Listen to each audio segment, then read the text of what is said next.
Kasus fintech kembali mengguncang Indonesia.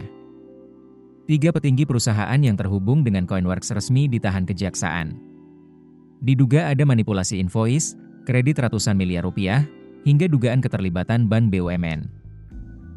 Seberapa besar sebenarnya kasus ini?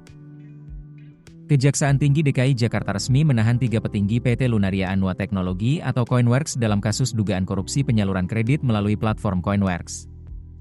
Ketiganya adalah Direktur Utama PT LAT, Jonathan Brian, Komisaris PT LAT, Benedikto Haryono, serta Direktur Operasional PT LAT, Bernard Adrianto Arifin.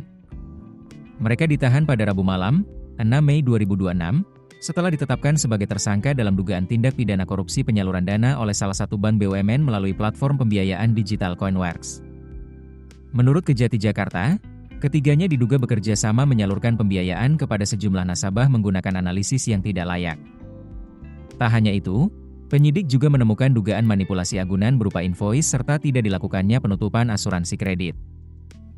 Akibat skema tersebut, kredit senilai sekitar 600 miliar rupiah disebut berhasil dicairkan secara melawan hukum. Kepala Seksi Penerangan Hukum Kejati Jakarta, Dapot Daryarma mengatakan penyidik ini tengah mendalami kemungkinan keterlibatan pihak lain, termasuk pihak bank BUMN dan nasabah penerima pembiayaan.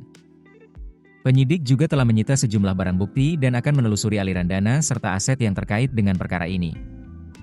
Kasus ini kembali menyoroti pengawasan di sektor financial technology atau fintech lending di Indonesia.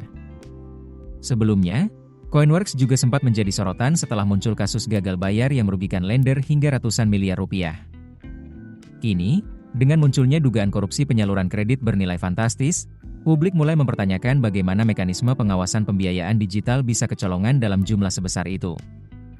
Selama proses penyidikan berlangsung, ketiga tersangka ditahan di Rutan Cipinang dan Rutan Salemba selama 20 hari ke depan.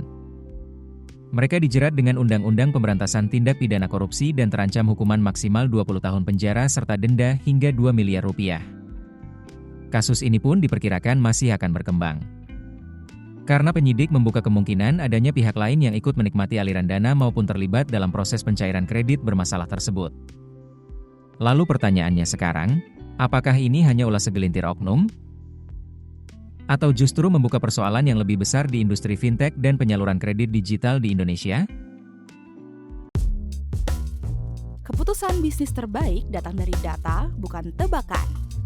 Mudah berlangganan Business Insight dengan subscribe with Google.